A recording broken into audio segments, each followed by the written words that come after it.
Today, we're going to be talking about how we learn a lot by doing. So, this is actually a perfect example. So, what I ended up doing was I created the title for this podcast. I was like, okay, I know that I want to talk about this, but I'm not exactly sure how I want to say it. What do I want to talk about? How I want to explain it. And I don't exactly know if I'm going to explain it well. So, what I decided to do was I just decided to, okay, we're just going to record the podcast episode. And if we like it, of course, we're going to use it. If we don't, I don't have to use it. And so I just started explaining the podcast. And as I started doing it, I noticed that I was making a lot of different mistakes. I wasn't sure what to say. I wasn't sure where to go next. And so as I was doing this, and as I was actually recording the episode, I was like, oh, this is it. Like, this is the piece. Like, even just the process of recording this episode actually made it very clear to me what I meant by this. And so, what I ended up doing was I recorded that episode and then was like, okay, that was not it, but I know exactly what I want to say now. And then the funny thing is, I recorded it a second time and I started recording it. I started saying it. And then when I got done, I was like, I feel like I missed a couple pieces. And so this is actually the third time of me recording this podcast episode. And I will tell you, this is actually not that usual. What ends up usually happening is I have the idea and I really talk about it, and then that's it. But I did really want to create this one. So even though it was taking me like two, and this is the third take, I ended up deciding, like, okay, what I'm going to do is I'm going to put it out there and I'm going to learn from it.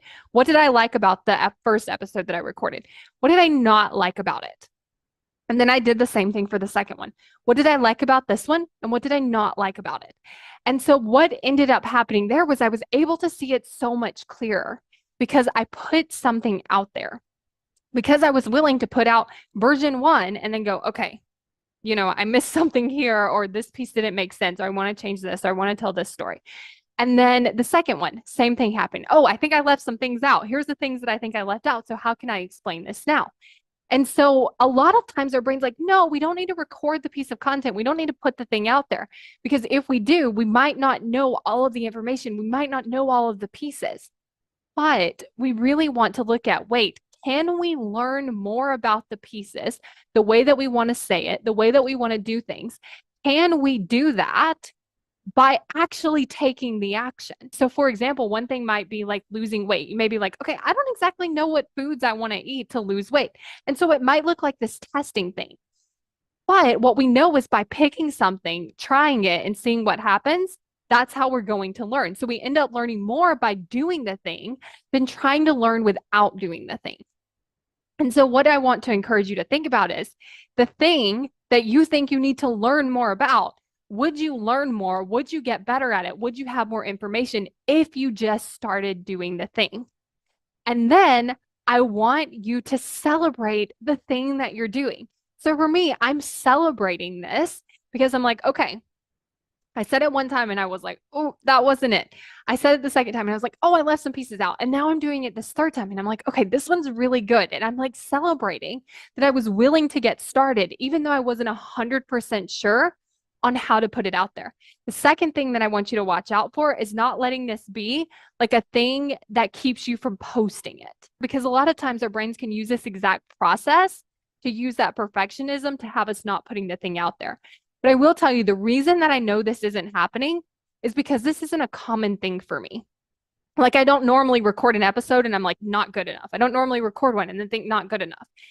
So that I know that when I do feel like something's not good enough, it's not my brain just telling me that to not get me to post it. It's because, wait, I actually do want to redo it. Whereas if I was constantly like judging my work and then not putting out there, and then judging my work and then not putting out there, then I would be like, wait a second, I think this is where my brain is trying to just make it perfect. But for me, because I normally record it and then post it, and I usually think I'm doing an amazing job, I knew that this was one of the things that I was like, oh yeah, I really want to look at this again and I really want to do it again. So definitely watch out for that perfectionism so that it doesn't keep you from posting the thing, but also noticing how much you can learn from actually taking the action and doing the thing. Are you constantly judging yourself for not taking action? Are you frustrated with yourself because you just don't understand why? Are you really, really mean to yourself when this happens? I find that when we actually understand why are we showing up this way? Why is our brain working against us? When we can actually understand that, it's so much easier to have more compassion for ourselves because we understand why it's happening instead of just being like frustrated that it's happening. So if you want to have more compassion with yourself because you actually understand what's happening, then go to successbykayla.com to sign up for my free video, Why You Aren't Taking Action. Successbykayla.com to get instant access now.